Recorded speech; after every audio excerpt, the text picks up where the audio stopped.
the Around the NFL podcast, has thoughts on Tarantino's oeuvre.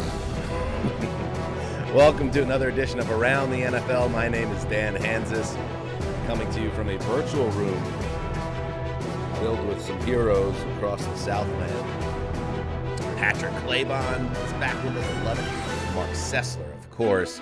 And Colleen Rolfe, the woman who told us on the Tuesday program, is in the midst of a Tarantino marathon. How's that going? It's great. I just finished Inglourious Bastards. That's always been my number one fave. It remains at the top of the list, but I'm having a hard time right now slotting the top tier Pulp and Kill Bill because I loved Kill Bill so much on the second watch. And I actually like two better than one, but it's like, do I like them enough to, if Kill Bill 1 and 2 are being considered one movie like Tarantino likes to go by, then I think I'll put it over Pulp Fiction. But if we're breaking it up into individual Kill Bills, then I would have to go Pulp Fiction, Kill Bill 2, Kill Bill 1. Wow. So. Was that a prepared answer? I feel like you were No, I'm just like in there. Really deep right now in this Tarantino thought. I'm surprised by that. That you would Me have, too. I'm also surprised by it. Yeah, well, we've been asked even because we're doing something later today. We're answering some questions, but someone asked that Tarantino question over and over, and it's like kind of your top five, and Kill Bill is never. Either one of them are never in my. They never break my top five. What? Oh yeah, my God. But also it's like that sounds like we're slashing the film. It's just that there's five I like better. Yeah, and I think. And maybe like Colleen's experiencing this, when you go back and watch and you kind of detach everything from the context of when you watched it, you kind of get a new perspective because like everything's always changing and there's always little things that jump out to you more. It's good. That's why rewatches are important. Pulp Fiction will always be my number one. Once Upon a Time in Hollywood is very securely in my number two. Okay. I adore that movie. And then number three, it really is a rotation for me. And I don't know where I am right now. Maybe it's Kill Bill. Maybe it's Inglourious Bastards. Jackie Brown, Mark, we talk about a lot. That sneaks in sometimes and gets the bronze medal. It's so underrated. Jackie Brown is my number three. And like I think it's like his most underrated movie of all. I really do. All right. This is Around the NFL. A study of the complete works of Quentin Tarantino. Well, maybe one day. Not today's show. Today we got a lot to get to. It's Mailbag Day. I like this. This is going to be fun. I like this quadrant. Greg's still in mother-in-law, Japan, enjoying his vacation, trying not to bother him too much. Enjoy, Greg. I hope you're one with the culture over there and everyone's having a good time.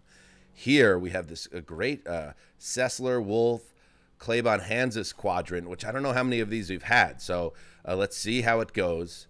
The mailbag is full, and sometimes, and I'm very honest, Patrick, with the audience when they fail the mailbag prompt. Sometimes it just don't. You get too many of those like, oh, what would you rather defeat or go up against, a giant duck or 7,000 mini ducks? And it's like, shut up, Giant stop. duck's easy. Just stop. Kind of a great question. It's giant. I kind of like it. Oh, if you were on a desert island, which one of the heroes would be? Just stop it. You The giant always bring duck. that one up, and I think that people have stopped sending that particular question. Someone did, actually. But this week, I thought the listeners killed it, and we all kind of put our hand in there and are choosing some questions, and we're going to go a roundabout. It's going to be good, Patrick. I like it.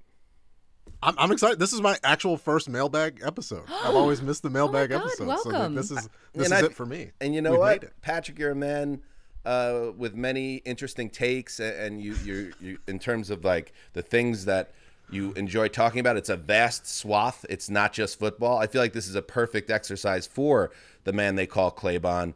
How far are you? But you're inside NFL Network studios right now. How close are you to the giant photo of Russell Wilson across a giant wall with his hands clasped together, staring at the camera, and integrity splashed across him?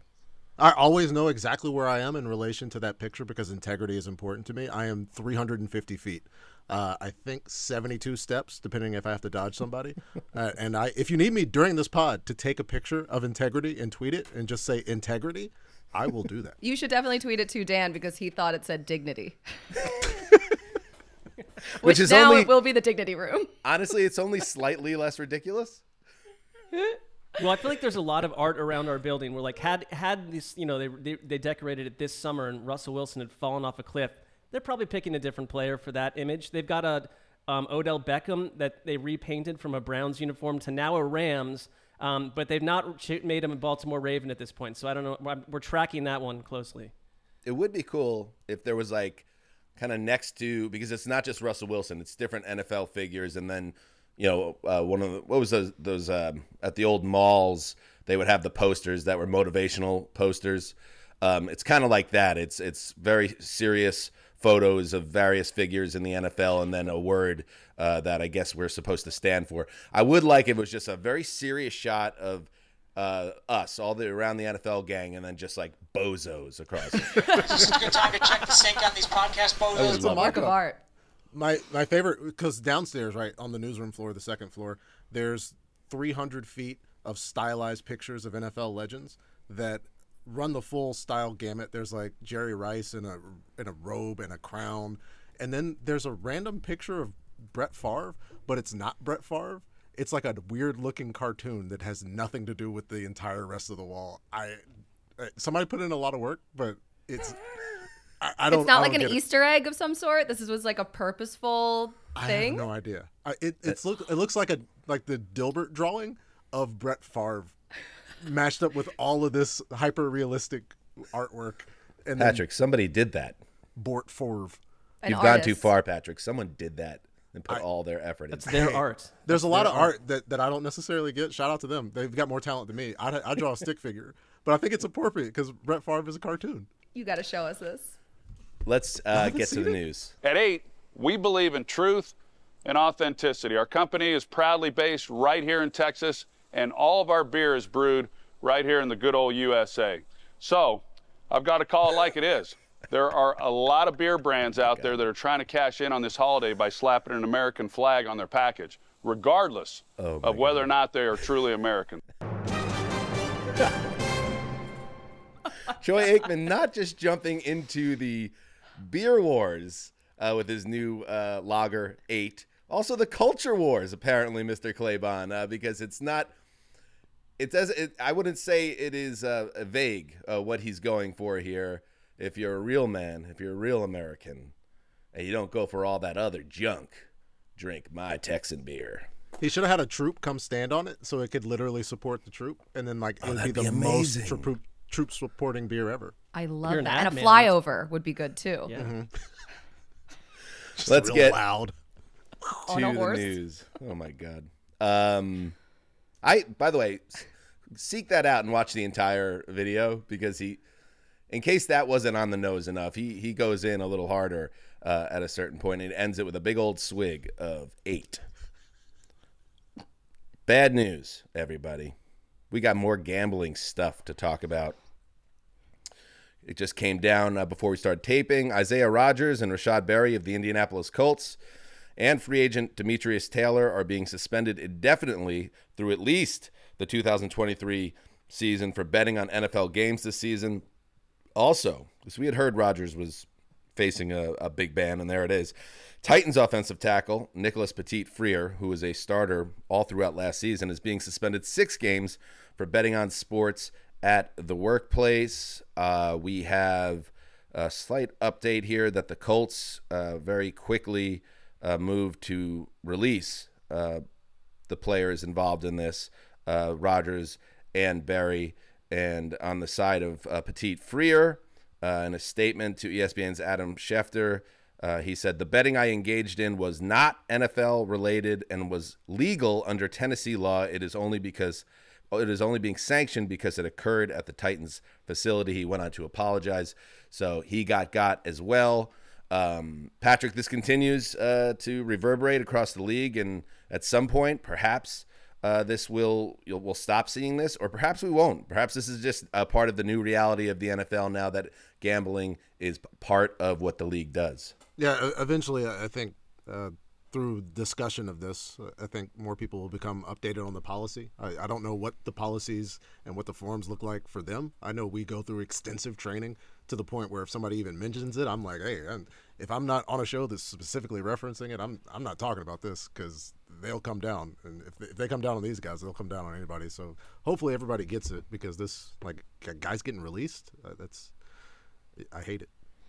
Yeah, I don't even like walking past a sports book in a casino, because I feel like someone knows that I'm there, and I'm just like in the vicinity of one because I'm in an actual building that houses gambling. Like, it is very, very, I think the policy is obviously tough to understand because these players keep getting in trouble, and the wrinkle of them being in the facility but placing a legal bet under the terms of the agreement, like that's a tough sitch for him. And also for Nicholas, he was the only returning starter on that offensive line, so that's kind of a blow for a line that's already trying to find its footing for next season. Oh, it was interesting that Petit Freer said that, even though he attended the league presentation on the gambling policies, as we have, that he was unaware of his specific, because he got 6 games, the others are indefinite. They saw that case differently. It's Thursday turning into Friday, and we're heading to a July 4th weekend. I feel like I would gamble that there will be more of these. No. Don't. I would suggest. Don't do it there. Don't do it at work. I will. How about this? I will predict that there will be more of these, not only during our show potentially, but over the next 24 hours, as they try to have this occur to raise awareness, but then have it go away during the July 4th weekend, because it's not what the league likes to have us talking about. In other news, as I quickly move away from it, the Patriots and wide receiver DeVante Parker are doing business together.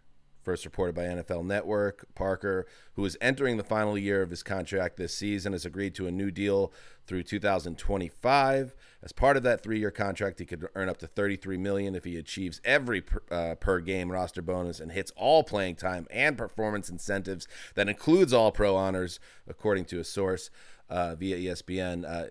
So again, it's with these contracts, read closely, because that $33 million, he ain't seen that $33 million unless something really special happens here. He's entering his 9th year. Parker, he totaled 31 catches for 539 yards and 3 touchdowns last season. So, Mark, it didn't blow the doors off the joint. They met with DeAndre Hopkins. It seems like they need another guy, but they must like Parker enough to potentially keep him around longer. Yeah, he missed games last year. I mean, he's never, been a total whirlwind, but they only had, outside of Juju Smith-Schuster, they had no other veterans signed beyond this season. So I think that played a part of it. I don't think it has anything to do with DeAndre Hopkins at all, or it doesn't slow down their pursuit of him. It opens up a little bit of cap space, but just hearing sort of some of the people that are close to New England, the pursuit of DeAndre Hopkins continues. Yeah, get it done. What are we doing? Just if you met with him 2 weeks ago now. He's still out there. If you want him, go get him at a certain point. I think he's waiting to see if someone else, in time, due to calamity or whatever, wants him more. Sure. That's fair. I mean, obviously the Patriots think that Parker is going to be more consistent than he was last season, I would think. But maybe I'm really interested to see what happens with Mac Jones and Bill O'Brien, like how this whole relationship and how this offense looks different from last year since it was so disastrous. DeVante Parker had one big season. It was 2019 with the Dolphins, 72 catches, 1,200 yards, 9 touchdowns. He has been almost like a textbook definition, at least statistically, replacement level player all other seasons. So Claybon, this doesn't do much for me, just like most of the offense of New England as it's currently constituted does not do much for me. That's my take. Yeah, you have to kind of the Matt Patricia era New England Patriots offense, you almost kind of just got to throw it out and say, like, this is a new start. Clearly, like, we know that there's a relationship. There's so many common pieces between Bill O'Brien and Mac Jones that there's place to believe that it can work. But again, like as you mentioned, Dan, it's around $10 million, like ultimately, that's guaranteed to DeVante Parker. Like it's a $6 million cap hit. People reacting to 33. It's like, oh my God, like this is it's not enough to change the Nuke situation. And I honestly think, like, considering the teams that Nuke has played for and the errors that he did, that he does want. Like, it's not just lip service. Like, I want to go to a franchise that has consistency and there's a clear idea for what they want to accomplish. And that might be the Patriots. It just might take him waiting to figure that out. In other Patriots news, tragic news, former backup quarterback Ryan Mallet, who had a 7-year career in the NFL after starring at Arkansas in college, died Tuesday in an apparent drowning at a Florida beach. He was 35 years old. It was an incident where first responders were called to this beach in Destin, Florida, as a group of people swimming in the Gulf of Mexico near a sandbar, according to the report, struggled to make it to shore. One of those individuals was Mallet, not breathing, pulled out of the water, and they were not able to revive him. Terrible, terrible story. He was once upon a time the third-round pick of the Patriots, brought in as a backup behind Brady. Never saw a lot of time with the Patriots because Brady never came off the field. In a statement Tuesday, Belichick said that he was extremely saddened by Ryan's tragic passing. And Tom Brady on social media wrote, "We lost a great man. Thank you for everything, Ryan." Unbelievable and very sad, Mark Sessler. I mean, like just an awful situation. It stopped me in my tracks when I read it because you didn't know what the cause was out of the gate. He was a football coach currently. Mallet we've done this show long enough where these players, not just the stars, but these guys that came in with a little bit of hype in the league and showed a little bit of promise were part of our show. And I just remember like having an era a year or two where I was pounding the table for Cleveland to make Ryan Mallet their starting quarterback. You had like an impassioned speech about that, right? Yes, on our show. And it's not, that's not, we don't need to go down that wormhole too deep today, but like, there were things to, as a player, that his arm strength and some of his fire, just appealed to me. But, essentially a backup that became a coach. And, you find when you hear, his age, it's just like, whoa. It's just striking to me. So it's a terrible story, and it's just one of the worst moments of the offseason. Ugh, it makes my chest tight right now, even thinking about it. But it's 35 years old, drowning. That's so unbelievably tragic. Drowning is that's my biggest fear in the entire world. It's so, so sad that this happened. And there's just so many, the rip currents right now in Florida. It's all over the news. There's a ton of people that are getting taken under by them. And it's just scary. You guys got to watch out there during the summer, especially when storms are coming in. Do not mess with the ocean. And that's the big takeaway. It was a yellow flag day, but the flags don't necessarily dictate what the individual currents can do. And if Mother Nature wants you, people just need to be safe. The sad thing, of course, it's a clear tragedy, but Ryan had gone through so much. He had struggled with issues through his career, and he'd finally found a place, right, where he was mentoring and leading children. And to have this happen at this point, it's just horrible. I hope everybody pays attention and looks out for each other when they're enjoying the water. Well said, Patrick. In other news, a near tragedy involving free agent running back Leonard Fournette, who escaped injury after his car caught on fire as he was driving it. Oh, my God. He posted Fournette on his Instagram account Tuesday showing his SUV, just all sorts of torn up. It's unclear what caused it. Fournette said, "Man, it was one of those days today, but I would like to thank God my car caught on fire while I was driving, but I am still blessed." Fournette was released by the Bucs in March. Playoff Lenny, of course. We'll see if he catches on anywhere. Not a great time to be a running back, certainly a veteran closing on 30, but hey, man, he's still alive, and that's a good thing. I'll tell you, this brought up a weird memory for me, and I'm, obviously glad that just the car went down and no one else. But in 1992, when I was a freshman in college, I was a Browns fan going to Miami of Ohio, and so that's down near Cincinnati. So a couple of us decided to drive up in a Chevy Nova that this girl had borrowed from her best friend. And he's like, "This is my prize Chevy Nova. You can drive it, but I don't want anyone else driving it." And so we go from Cincinnati to Cleveland on this highway. And about 2 hours into the trip, my friend and I in the back seat noticed dark plumes of smoke behind us, where you couldn't see any cars behind you. And so we thought, well, it's probably a good idea to pull over. So we pull over and we all get out, and then suddenly this mechanic guy in a truck came by and popped our hood. and the hood exploded with like green swirling liquid. So I just we're like, I think it's time to get our school bags and our other bags out of this car. And then 10 minutes later, it exploded in general, burning along the highway and burnt to the ground. And so when I saw the pictures, if you go look at the pictures of what happened to his car, I've seen that before, and it's just like, it's incredible when a car decides to implode and vanish from the earth, how quickly that happens. What? What? I can't believe I've never heard this story before. Mark's got a bunch. Was the mechanic okay who opened the hood after when it exploded? Yeah, there was a very steep hillside, so we all quickly climbed up the hillside, and like they put flares up so cars wouldn't come. But then we had to take not an ambulance because we were fine, but it was like a slow-moving ambulance to a rest stop, and she had to call her friend and tell him like, yeah, like I don't know how to tell you this. I was driving, but the car is burned to the ground on the highway between these two cities. So it was a strange. And then the Browns were shut out, I think 12-0 by the Broncos. It was like their first shutout in 30 years. So it's just like a disaster. Well, there's the real tragedy. Yeah, yeah. When are you Did writing you your say biography? slow-moving ambulance? Well, it wasn't like we weren't being rushed anywhere because It was actually going below the speed limit. It was almost like the ambulance driver was making a point that he didn't feel like he needed to be doing this. Yeah, I think that you could argue that was These rowdy teens ruining my Tuesday. Well, glad you're okay. Sunday. All right, Mark. Well, good for you. Great that you're still around. Finally, in the news, Travis Kelce. Did you know? You might not know that when he was playing tight end for the University of Cincinnati, he tested positive for marijuana, suspended that entire campaign. And the views and laws around marijuana have changed considerably in the 13 years since that incident.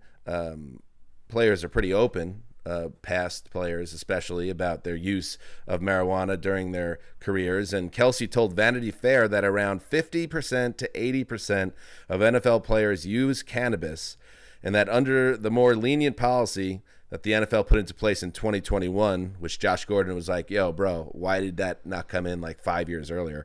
It's easy for players to use weed in the offseason and stop before testing begins. Here's the quote from Kelce, and then for some reason I'm choosing to cue up Colleen. If you stop in the middle of July, you're fine. A lot of guys stop a week before and they still pass because everybody's working out in the heat and sweating their tail off. Nobody's really getting hit for it anymore. Hey, 420, bro.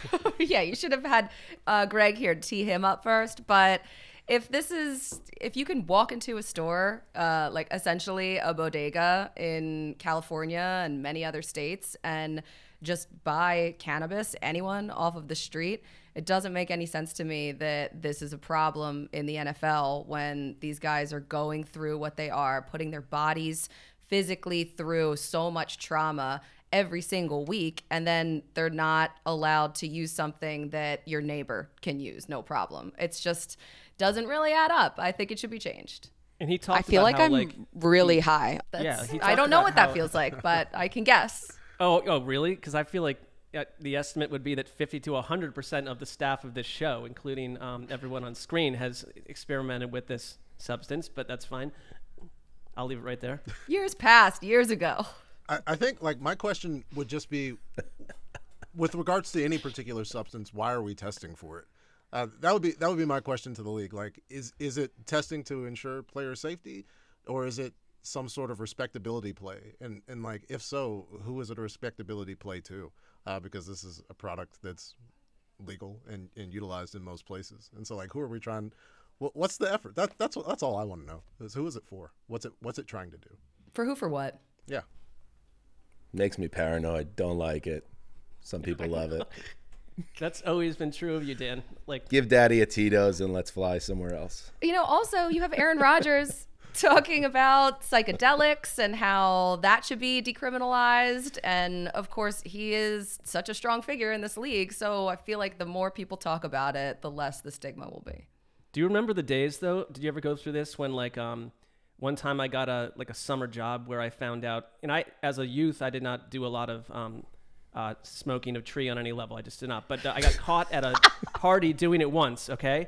And then had 2 days later found out that I had to take a drug test for this like nominal job, which I needed. And so you do the thing where like all my friends like drink like a gigantic jar of pickle juice. And so I spent like an entire day drinking like you take the pickles out and you just drink this giant jar of pickle juice. Totally passed. If you would have just run around the high school track 4 times, like done 4 laps, it probably would have done the same thing. But maybe pickle juice is a better option ultimately. When I was in high school, sweaty. my parents, my mom washed a bag of weed and then brought it over to me and said, "Is this one of Mary's herbs?" Mary is my sister. Is this? It was in the laundry, and I was like, "Yes, actually, it is. Thank you very much." Little oregano. One of Mary's herbs. I thought Mary's herbs was a euphemism. Nope. Exactly. Nope. My sister Mary. Is this her herbs? Mary's herbs sounds like an alternative rock band playing on K-Rock in 1996. All right, let's take a break. Ow! And we'll hit the mailbag. All right, we're back. As listeners of the show know, by the way, before we get to the mailbag, I unveiled the 2023 NFL Superstar Club on the previous episode of Around the NFL. As always, creates a lot of debate. Not everyone's going to be happy about it, and certainly a lot of people in my mentions were not. There's another person, Mark, who wasn't thrilled. It happens to be someone that's connected to the Quentin Tarantino film universe, the actor Christopher Walken. On this show. Who we know, Mark, has a connection to the NFL that a lot of other people aren't aware of. Yeah, we discovered you get to know certain people like by doing the show, and some of them are surprising. But that Christopher Walken is an entrenched New York Giants fan, and like you don't hear that publicly, but like a rabid Giants fan. So I'm excited to hear what he had to say. Well, don't speak too soon because we're both, I think everybody in the room here, big fans of Walken's work, but Yes. He wasn't a big fan of the latest Superstar Club. Let's listen in according to our feedback system. This is NFL Network's Andrew Siciliano. You have reached the Around the NFL listener feedback service. Please leave a message after the tone. My ears, do they deceive me? I am listening to Around the NFL, a program for which I have always had the utmost respect. And pow! I'm floored by the revelation. The Saquon Barkley. Saquon's himself, running back for my beloved Warriors from East Rutherford, New Jersey, has been snubbed by the Superstar Club.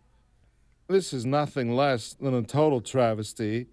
Anyone who is a fan of my long-running Big Blue fan podcast, Walking with Giants, will surely understand my disappointment, my righteous anger over this heinous omission by the Academy. How could they be so misguided, so obtuse? My heart aches for Saquon and his entire family, and I'll be damn sure the powers that be are made aware of my fury. Walking out. Uh-oh. His weapon of choice is threats. What is I got that? that. Are we in trouble? Should we be watching our 6? What's going on now? I don't know. We're walking on broken glass. Yeah, the next episode of Walking with Giants probably is going to be a lot of hissing, I think, there, Mark. And you don't want to be in the line of fire of a Walken, a legendary figure in Hollywood. Yeah, I think people are seeing the passion for beyond the acting, beyond the thespian realms for Big Blue. But I hope he listened to the show closely enough because he's got to be his issue has to be with you, Dan. You left Saquon out. He was in my group, and I mean, if anything, I hope that Christopher Walken can parse the difference there. Yeah, I'm with Mark on that. Yeah, I don't. It didn't sound like, based on what I was hearing, that he was differentiating anything. Like it was. Well, that's absurd to me because that Yeah. relationship mattered. So. Yeah. All right. Well, that's a little sobering right there, to be quite honest with you. But we are going to soldier on here and open up the mailbag, which, like I said, sometimes the listeners, they really blow it. And they, quite frankly, disappoint me. Like how Christopher Walken, Hollywood legend, is disappointed by the Superstar Club. That's how I feel sometimes when I open up the mailbag and I just see garbage. Like Dan in full dad mode. Yeah, just like, yeah, I'm not mad. I'm disappointed, son. Now take out the garbage. I now will say I'm proud of the listeners for what they've done. Great questions. We're going to take turns. We all grab some. In fact, you know what? Connie, get us going with the first question. How about that? Okay, great. So let's start. I love this one. I saw it last night and I immediately started writing all sorts of notes down because it kind of goes perfectly with the show. And I want to make sure I have the guy's name who sent it in because he wanted to know about our favorite ATN memories and that he has been a longtime listener of the show. And so he wants the top moments. Isaiah Cox was wondering. Some that come to mind are Wes's hat, Win Wes's toaster with Damashek, the interview with Tony Romo. So we wanted to know our favorite or most memorable moments. And he's been a listener since middle school, just graduated college. So he's grown up with us. Well, if he started in middle school, now he graduated college. What does that mean for us, Sessler? I mean, we're about 5 years away from exiting the planet, probably. That is, in all honesty, that's incredible. That is such a cool thing to look at it from that perspective. I kind of look at things with favorite memories. Obviously, Wes being around always are the best memories. So I think about specifically, the beginning of our podcast where we started to really feel like we were gaining some traction, and those days where we would be hanging out together after shows, and you kind of felt like we were doing something that maybe not everyone was paying attention to, but we knew the show was growing and the audience was growing, and it was like four buddies doing it together. So that's not a specific memory, but that's kind of when I think about what makes me happiest about this show. And maybe the Wes specific memory is after he beat cancer the first time, and we did our live show together, and everything in the world was in its right place, to quote Tom York. That would be my favorite memory, being on stage and coming off stage, and Mark, and before we went on, and being huddled up together and like just taking in the moment. Yeah, I mean, I think you encapsulated so much of how I feel, because I can't come up with a top, but there were eras to our show, and that era where, like, when you weren't on the air doing a show, you were out hanging out together. There was a lot of, we were younger. There weren't as many kids in the picture. It was a different time, and I think that our friendships that made the show what it is. Like, we're very much alive, like when we were outside the building. But I will tell you, like, our London trips were incredible. But one thing that really showed me that I was thinking about the way that our show runs when we're not on the air was we went to Sky Sports once, and they separated us into two groups. Greg and Wes were put on a little vehicle with like a bunch of softball questions about fantasy football on a nice couch, and they had like glasses of orange juice. It was like a young, beautiful woman that was interviewing them. Yeah. Oh, like a rising star, and it was just this casual, beautiful, flowing conversation. Then they put Dan and I onto Sky News. Well, they put us in a freight elevator, Mark, and sent us down to the newsroom. But then the questions were like, it was before the season, but it was like the easiest question was a 20-second, like, hot, like a fireball about Colin Kaepernick. And like Dan and I thought we were just getting some who might win the NFC East. And like both of us were also being rushed because we were like the last part of the segment. And so while we were answering these questions, the woman off screen, the anchor, was looking at us being like, go, go, go, go, go, go. So Dan and I just like left, like having lost 5 or 6 pounds due to sweat. And then I remember going back up to the main area, the staging area, and seeing like Greg and Wes laughing it up with this beautiful woman. And meanwhile, Mark and I were just getting like grilled on live television in London about race relations in America. And it was like, we got to get out of here. It makes me think of the conceit of the Fantasy Corner, where everything is all great, and then Mark is on there dodging helicopters and bullets. And I'm glad that you were there with him. That's incredible. That's a great one. Mark, you're up next. Wait, real quick. I just want to throw out a couple of my answers to the question, because one of my favorites was when Wes ate his softball pants. That whole situation, the lead up to it, was so funny. I still don't understand how it even happened. And there were zippers, right? Like somehow he didn't eat the zippers, obviously, but tough to navigate. Parts. Yeah. Right. The first Pridecast after COVID, when we all got together and we all actually like did the show again in each other's presence, and it was at the bar and a helicopter landed next to us in the middle of the show, and Ricky was with us. That was nice, my dad was there. He was talking about UFOs. It was the kickoff to Dad Summit. That was one of my favorites. A very random one that always comes to mind, and it feels like a sleeper, was the episode that you guys did at the owners' meetings, and you interviewed Andy Reid in one of the segments. And I just remember it being so good, and Andy played along so well. So that was great. And then obviously my first show with you guys. Yeah. And it was like the listeners were so great. And it was the first time that I wasn't called like a stupid bitch on Twitter. And it was just very nice to be supported. And I immediately knew that you guys were obviously great, but like the listeners were an extension almost of the podcast. I love that. Beautiful. Beautiful answer. Yeah. Oh my God. That is funny. That helicopter landing during the podcast, it was so chaotic. That entire episode was just chaos. All right, Mark, you're up. All right, we'll go do a little bit of a football aspect. Way to get it started, Connie. That's you got the warmth in the room here. The virtual. I guess this like actually maybe this isn't football, but I'm reading it as a football scenario. What take were you the most wrong on? And this is from Maddie Crocker, and I'd say over the course of as long as you've been on this show, what is the thing that you just simply got the most strikingly incorrect? I'll go first. Tom Brady's regression in the late 2010s, the gradual decline, that turned out to be an incorrect take, and it would be probably my most high-profile incorrect take, so that would be my answer. More recently, though, I wasn't alone on this, but me and a lot of other people in January were ready to hand the NFL to Joe Burrow, and Pat Mahomes and the Chiefs were like, nah, bro, this is not their time. It's still my time. So those are my answers there. Sorry, Patrick. I didn't mean to offend you or talk my talk, pimp. If you want to talk your shit, pimp. The Colts for me, like last season. I feel like it's still something that haunts me. I was so all in on them. I talked nonstop about the Colts. Every single prediction, any time that I could talk about the Colts, I would talk about the Colts. And then I watched the Colts, and it was awful. Yeah. Mine might have come on my last appearance on the show. We were picking spicy players, and I put a sandwich on Jalen Reagor catching 40 balls. So we'll see if that is the most wrong. It probably is.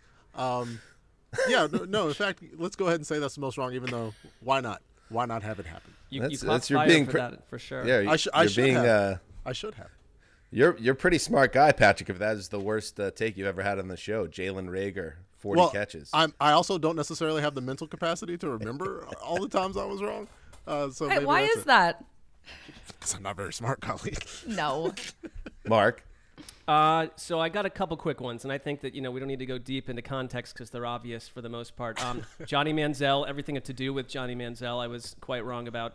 I had some hot takes about Shaq Barrett when he had like one big game and said that he was a flash in the pan. He went on to like dominate the entire season. I heard about it every week.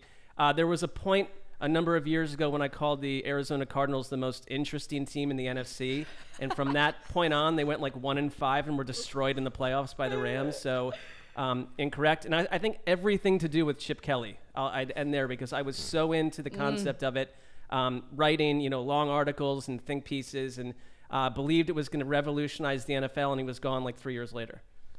Remember the smoothies? It was like the first time that Absolutely. He was doing individualized smoothies. Everything was hurry up. The defense hated him. Like everyone was gassed by week 9. Everything was sports science. Literally everything. Like it's like the way they open the door. It's like this is revolutionizing football. Yeah, time of possession does not matter. Mark, don't forget about every undrafted white running back that's ever succeeded in the preseason. Yeah, I mean, I could have made the list longer. I just, The Zach Zenner All-Stars. We could all make the list longer. All right, I'll go next. This one is Chargers-based, and I thought it was kind of interesting because, it's not something that gets a lot of talk, but it is a conversation piece that bubbles underneath, I think, on Twitter in certain corners. Colton Ketter asked the question, Why are the Chargers and Herbert overhyped every year just to miss the playoffs or occasionally be first round one and dones? How many times before this stops? I think my feeling on this is Herbert is a stud. He's a superstar. We just talked about the Superstars Club. So I'm in on Herbert, but I think it is fair for people who ask, well, there was almost in some ways on the Twitterverse, it became a little bit of an echo chamber, like you better see Justin Herbert as the legend that he is and view him instantly as this incredible once-in-a-generation star. But then you got to look at what has he done so far, and he's entering, I think, his third year as starter, maybe fourth year. I think this is an important year for Herbert. I think because people will, when the Chargers falter with him behind center, will point to whether it's the head coach or the coordinator or the injuries around the team. And in a lot of cases, that's fair. But I also think if you truly are as great as you hear people that are smart about football talk about Herbert in almost hushed tones, it's time for him to do something, put the team on his back perhaps, and make a run deep into the playoffs rather than do what he's been doing, which has been a big producer statistically and is a great highlight guy. Maybe this is a big year for Herbert because it is a good roster, Patrick. This is a team, and there are question marks at certain places. Head coach, for me, is one of them. I know they address play caller and have that situation maybe upgraded. But Herbert, get up and go and show us that you really are that special guy. Yeah, and all it takes is one, right, to silence the win one. Like yesterday, we celebrated John Elway's birthday, right? And through the benefit of hindsight, it's like, oh, it's John Elway, but he didn't always win, right? These things happen late sometimes, and it can completely change things.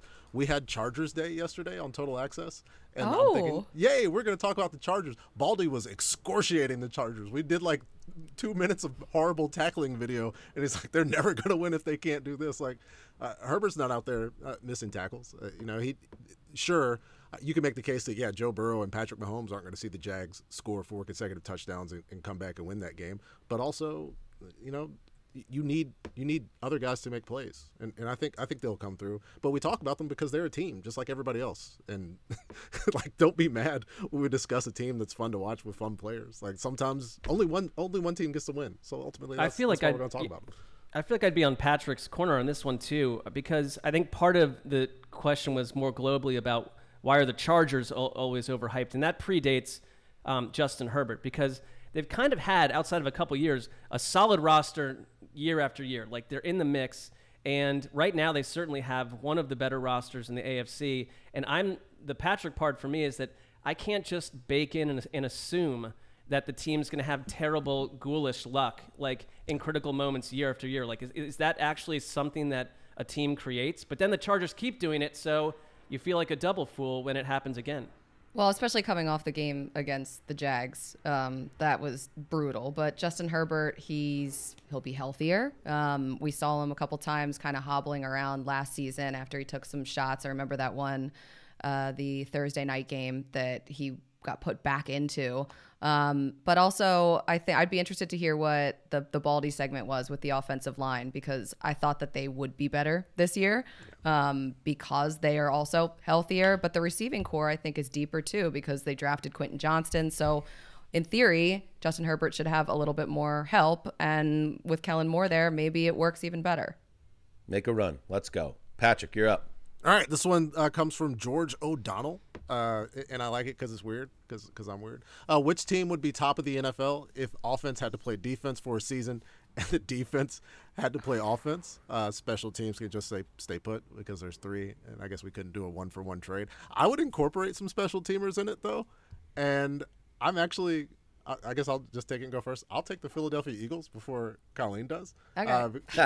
Because I would love to see Jalen play linebacker, and as well as we could have DeVante at corner. I don't know how much hitting he could do, but he could do it. I think it would work. And also, like, Lane and some of the guys could flip over. I think it would make perfect sense.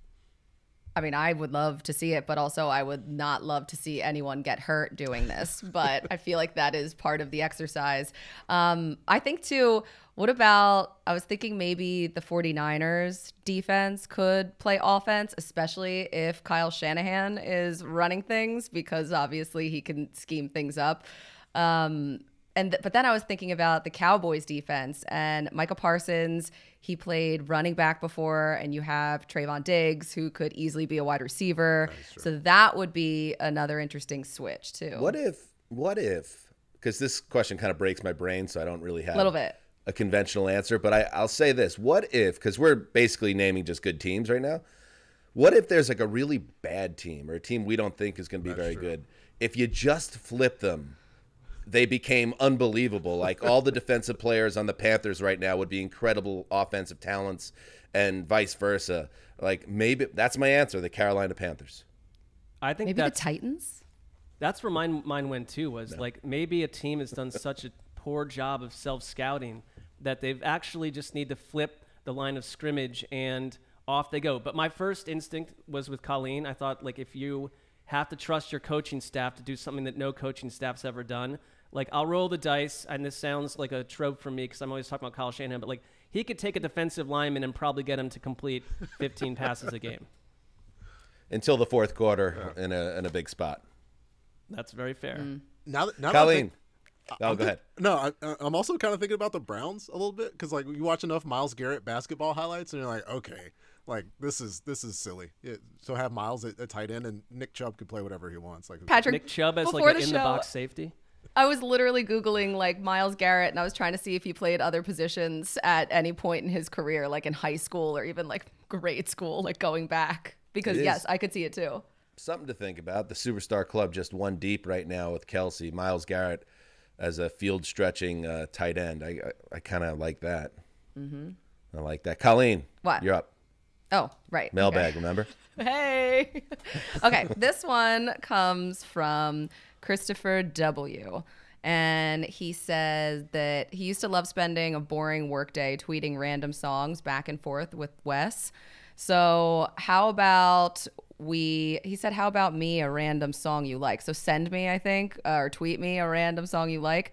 Nothing too heavy, not a favorite, just a good song. And I've been in this, like, I've been nonstop listening to music from like the moment I get up to the moment I go to bed. Like, I'm sure John hates it, but like he will wake up and there will immediately be tunes on in the house. And I've been going through a little bit of like a dancey phase. So I would like to throw out there High Love by Dim Sum. I think Sessler would really love it too. So check that out. Also, Come to Me by Lily and Madeline and Offenbach. That's another good one. Good summer tunes. Feel good. They're upbeat. They're good to drive to. And Night Drive by John Splithoff. I got three. Got three for the first one. Mm-hmm. Mark, good ones coming. Well, I'm gonna check. Let's make a playlist, by the way, off this. I like this. Well, I don't know if you need to put mine on the playlist, but like, I was thinking of stuff that Wes and I used to listen to. We're kind of like, I'm not sure anyone else likes this, like amongst our group, but like, we would go to like the Cozy Inn and play like Van Morrison's entire Astral Weeks album. Probably to the annoyance of some people there, but it was actually very much that vibe. But the second West song that came into my head, and I don't know where this came from, but like Bend Me, Shape Me, that old like 50s, 60s hit, because that's what Wes and I would, say to you guys and sing to each other whenever some lughead would drop in the studio and be like, now you've got to do 5 extra videos that we didn't tell you about. And like, we're just like, we thought we were getting out of here, and just like, bend me, shape me. We're just part of the corporation. We'll do whatever you say. Bend me, shape me. Forgot about that. Good ones. Eric behind the glass. Let's make sure we're taking these down so we can build out the Spotify playlist. Patrick? The thing that popped in my head was Chicago 25 or 6-4. It always pops up on random, and I enjoy it every time. Evanescence, Bring Me to Life. Oh, flashback to the okay. Napster days. Why not? And then, oh my gosh, what could I do? This playlist is going to be all over the place, and I love it. Wild. Move by Ludacris. Yeah. There we go. Why not? Good ass songs, and good question, Christopher. Right now, because I just took the boys to see the new Spider-Man movie, which was all right. Love the first one. Second one. Curious what you think, Pat, on that one. Am I Dreaming by Metro Boomin, A$AP Rocky, and Royce. That's a great song. Been playing that a lot. Song I loved last year, Western Wind by Carly Rae Jepsen. A random ass U2 song, Dirty Day off Zooropa, 1993. And then the last song Wes and I vibe to, Texas Sun by Leon Bridges. Oh, so Beautiful good. Song. Such a Wes song. Texted him as soon as I heard it, and he was like, yep, been listening to that one constantly. Those are my entries. And That's Eric one of my behind the most glass, played songs. go ahead, add one of your own as well. That would be great. Let's move spot. on. All right, who's up? Who goes second? I believe I am. All right, Kyle Overholzer asked this. Hey, ATN crew, longtime fan. First question and first tweet. I am active duty military stationed in Alaska, and I miss being close to the NFL. My fun question is, if there was an Alaskan NFL team, what do you think the mascot would be? I guess what would you call the team? This one felt easy to me. What did you have? Very. Mark? I had the I was sitting out on my porch when I came up with this, and there was a lot of wild vehicles, but the Alaska Hell Elves. Just like something a little new. Hell Elves. Wouldn't the Browns maybe get litigious about that because they got that stupid elf thing? They have like eight mascots. They just rebranded the dog, so it's like Brownie the elf. Yeah. Well, the Hell Elves. Aren't I those love demons? it. Like, what role think do it's the a- Hell Elves serve in the I think it's in the sort of a hierarchy? mythical being of some sort. Typically- but, like, you could do a lot with it. The mascot, not always. Hello, LA Lakers. The mascot or team name is connected to the region in some way. Is there an elves, like a demonic elves population somewhere in Alaska? I don't I know. can't give you a firm answer on that, but I think it's just part of you're creating a new world, sort of. Yeah, I was thinking because I thought it was a great name and it disappeared from a team move and oil mass production of oil in Alaska. Maybe still, I don't know. Seward's Icebox, learned that back in '90. The Oilers, the Alaska Oilers, bring it back. Let's go. Let's fly. If it wasn't good enough for Houston, I think it could be good enough for the Alaska franchise. The Edmonton Oilers of the NHL could have an issue with that, but we don't care about the NHL. It doesn't exist in my world. I feel like I have the perfect answer. Go ahead. Okay. It's the Alaskan Arctic Wolves. And yeah, okay, I'm biased because the wolves, but Arctic wolves are incredible. They can fast up to 4 to 5 months at a time. They survive sub-zero temperatures with no clothes, and they can't dig dens in the ice, and they can eat up to 20 pounds of meat in one sitting. So I rest my case. I would only Arctic sign off wolves. on that if you were the logo, if you were somehow a part of the logo itself. Yeah. Okay. I'm thinking either like a singular verb, like the frost, or the Aleutians, right? And the logo could be the islands or whatever, but maybe the frost. The Alaskan frost. I like that. This next question is from Thomas Danelian. Hope I got that right, Tommy boy. You've done making the leap, but what player or coach do you see going the opposite way?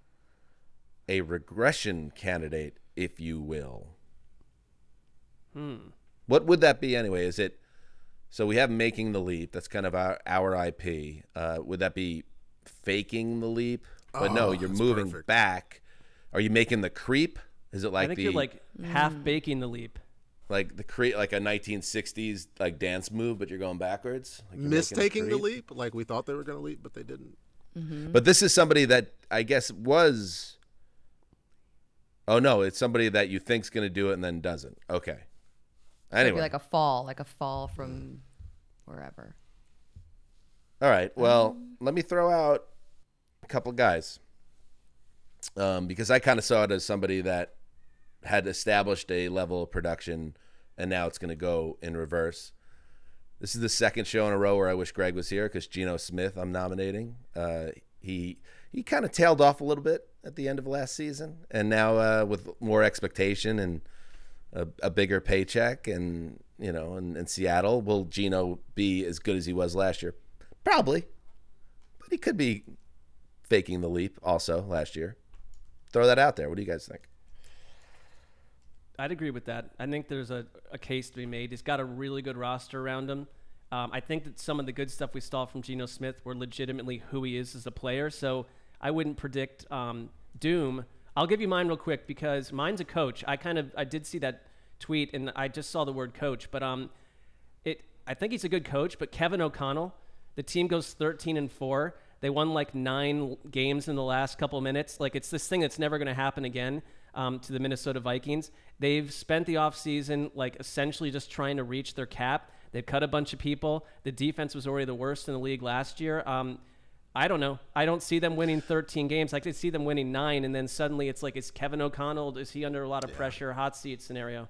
Is it fair to say with the Vikings, though, that most of us, and even probably a lot of Vikings fans, saw through it a little bit, that nobody ever really viewed that team as a powerhouse, and now with the cost-cutting measures, that there's a general understanding that they're not going to be as good, and maybe that is good news for O'Connell in terms of expectations coming off last year? Maybe. Could work for him. Maybe. But I see what you're saying. If everyone remains level-headed, because if things turn ugly, no one's going to want to factor that in. You're right. I mean, I think if you want to take it to court, you'd have to bring all that stuff up. But we're talking about football fans. We're talking about talking heads. Things get ugly quick.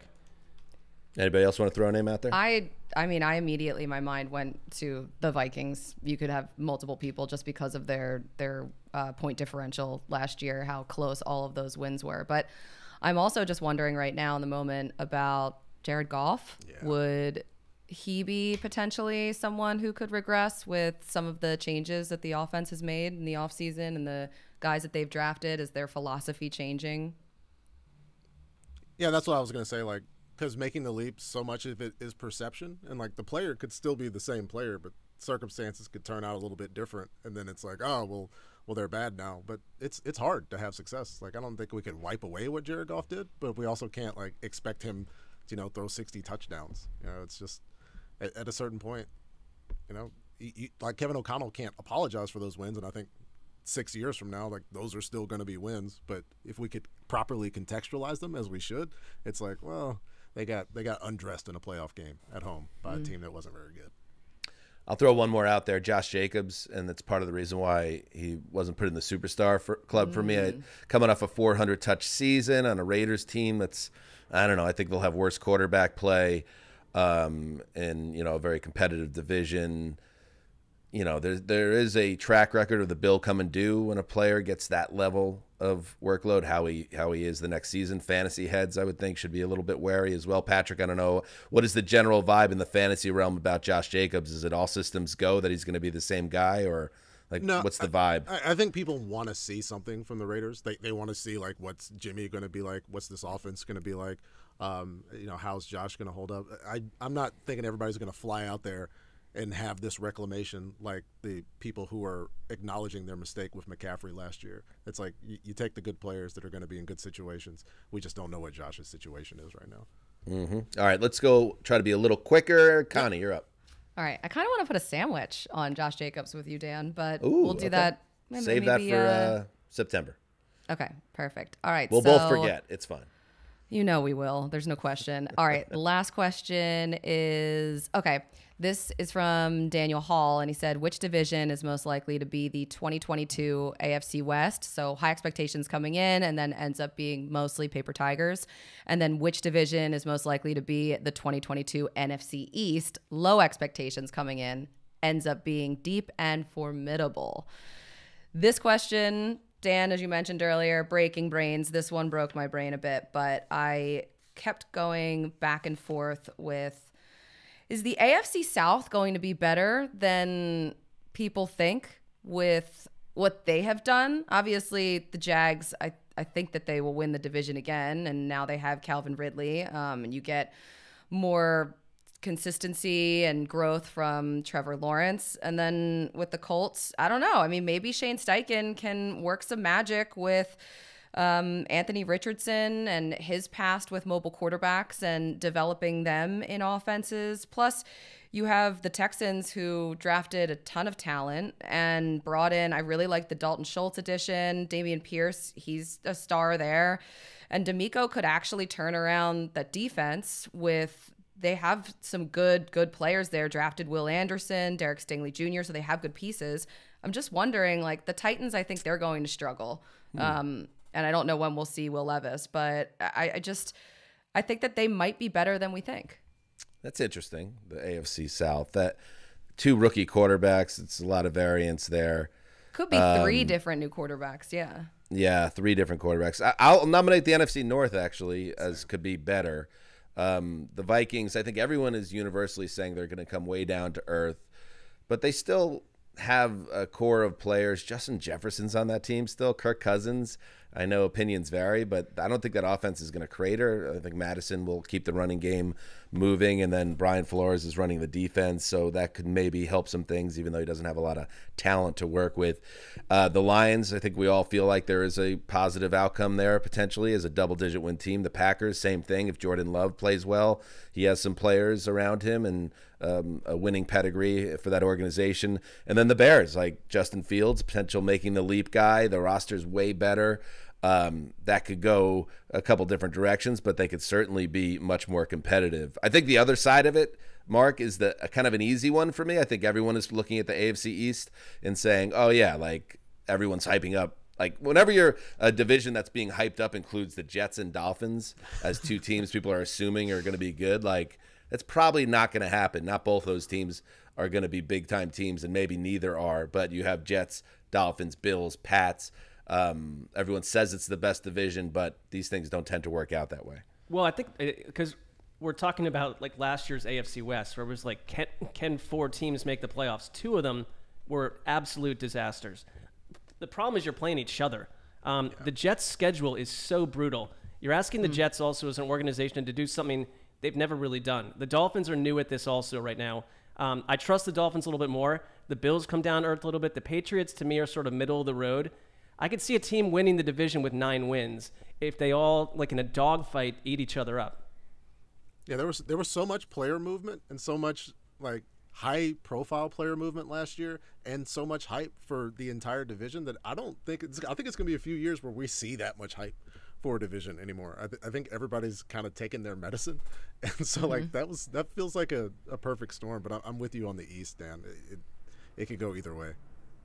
Okay, who's up next? I'll take the most predictable one ever. Sure. Yeah, this comes courtesy of Johnny Ridd. When will Patrick admit that his take that momentum doesn't exist is complete garbage? The easy answer to Johnny is never. I feel like, honestly, like we could come to a stasis here and acknowledge, right, that for some people maybe positive things does beget more positive things. But it's always been my contention that we don't know that. We don't know what players are going through. We don't know how they feel about themselves. Some of the greatest punt returners of all time, you ask them what they're doing. When the ball's coming, they're like, I'm scared to death. I don't want to get hit. And they ultimately end up scoring touchdowns. It's like people are individuals. People are different. And we don't necessarily have all the data. So I just think no matter how good you are, no matter how positive you're thinking, if you're lined up across from DeVante Adams, like the power of positive thought ain't going to keep you from him busting your ass. And so like that's just my belief, but maybe we could find a happy medium. I'm sorry to anybody's personal belief system that I've offended, but these guys are professionals, and positive thought.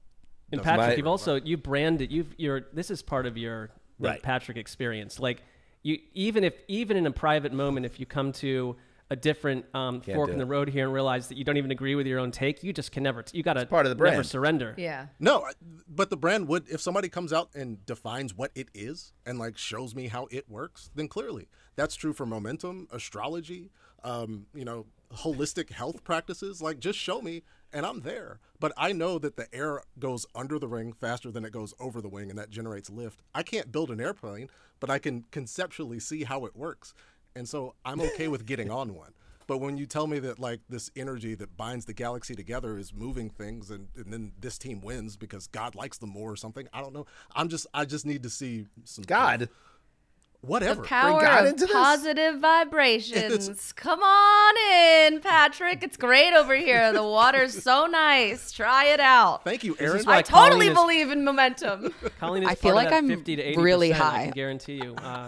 When I can't. She's always going off on riffs like this. I can't get. This one we don't have enough time to don't. really do this, but I will say that the Jalen Reagor answer from earlier felt like a placeholder for you to formally apologize to people about momentum. No. But you're not doing it, and I respect your digging in the heels. Show me what it is. Like, somebody explain it to me so that I can understand. C student, just a bachelor's. Some things are just abstract.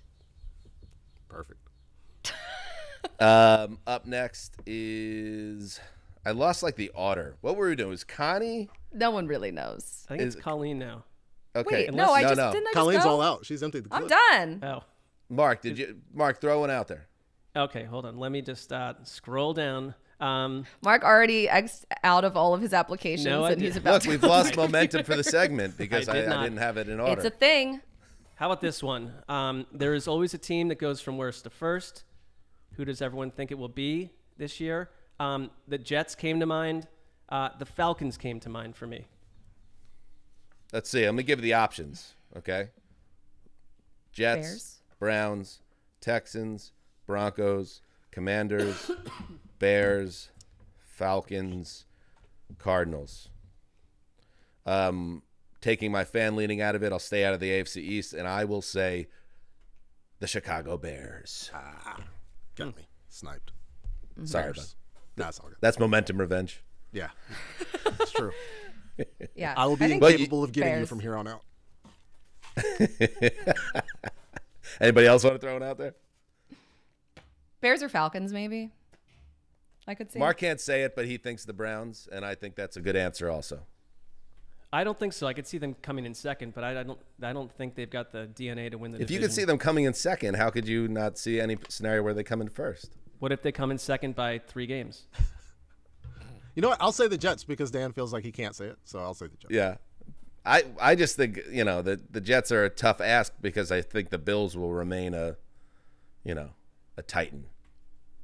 Unless they come down, and then it does get really interesting. There we go. I like Mark's take that the 9 wins the AFC East would be wild. That would be chaos for that division. Interesting. Bills fans don't want to hear that. All right, I'll throw out one more.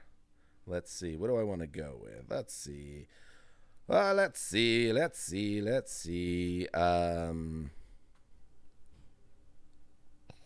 Oh, yeah, I wanted to touch on this. I thought this was interesting. This is talking about a little how do you make the game better? How do you help these officials? Here's the question. Why do you think, and the question is from Faux Real, so real. Why do you think the NFL is fighting rule changes that could help the league, like Sky Judge, or making every play and every penalty reviewable? I think it's mostly rooted, guys, in pace of play. And I was thinking about this. NBA games are about 2.5 hours typically. Major League Baseball, shout out Domingo Germán, by the way, perfect game. Wow, what a game. Yeah, radically reinvented elements of their gameplay this season, MLB, and shaved like 30 minutes off game time. So they're coming in at 2:35 now for a game. The average NFL game was 3 hours and 12 minutes last season. That's kind of been creeping upward through the years. And there's a 12-minute halftime. That's not going to change. There are around, I looked this up, there are around 15 to 25 commercials per quarter. That adds up to about 100 commercials per game. And I'm going to tell you something, as somebody who works for the NFL, but that's not changing either. Commercials will remain very prominent in a telecast of a game. But I think the NFL might be a little spooked with how the viewing habits of youth culture are, adding elements that will slow down the game to stop and check every play is something they don't want to do. And I wouldn't want them to do either. But maybe there's a medium here, Patrick, where you can add something like Sky Judge without it being something that grinds the momentum of the game to a halt. Yeah, I think the momentum of the decision makers is a reluctance to change. We see that in so many aspects. We saw it when pass interference was reviewable, and they kind of hamstrung the process. They didn't necessarily want to actually commit to it. Because there's ways we could speed up the process, right? We don't need necessarily the dog and pony show of having the official go out to a thing, look into the hood, and walk it back out. Somebody could just look at it and say, the pass was incomplete. Like, it shouldn't take 45 seconds because these things are called in real time, so they should be able to be reviewed in real time. But they seem to be reluctant to take that process away because they want to show it to people for some reason. I don't need to see it. Show me the replay. Say it was incomplete. That's it. I think that's where they could do it. Mm-hmm. All right, Mark, give me one more. All right, here we go. I gave you all mine, to be honest. No, how about this one, Lee West this one's one? good, though. This is a Lee West banger. I've given you everything All I right, can Mark, give you. it's on the screen, staring just at read you. the screen. Lee West, if you broke your leg and had to spend a couple of months bedbound, what would you do while you're in your bed? E.g., board games, TV, gaming, or anything else. And first thing you would do when you could walk again.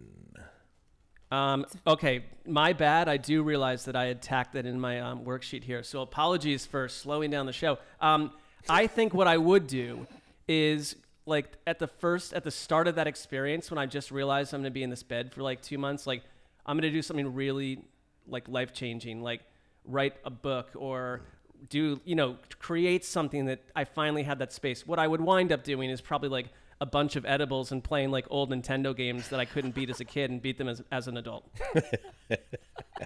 420, bro. Love that journey for you. We're on a similar path. I gave this some thought, and I was like, I would finish Infinite Jest by David Foster Wallace. I would learn how to play the acoustic guitar. But in reality, I would probably just gain like 200 pounds and play a shitload of MLB The Show 23 on my son's Nintendo Switch. I prepared for the show by writing my notes down on actual note cards for some reason Very today. nice. And on my list here, the number one thing is write a script. The number two is guitar.